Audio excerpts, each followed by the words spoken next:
Hello everyone. Today we talk about how to fix the app of webcomics. We go to settings, then we click on apps. After that we search the app webcomics and we click.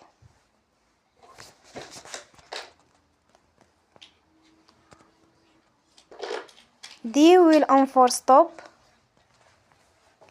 After that we go to storage. Then we click on clear cache.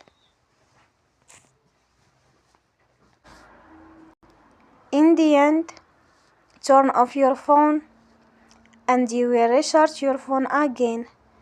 Don't forget to support us by like and subscribe. See you next time and thank you for watching.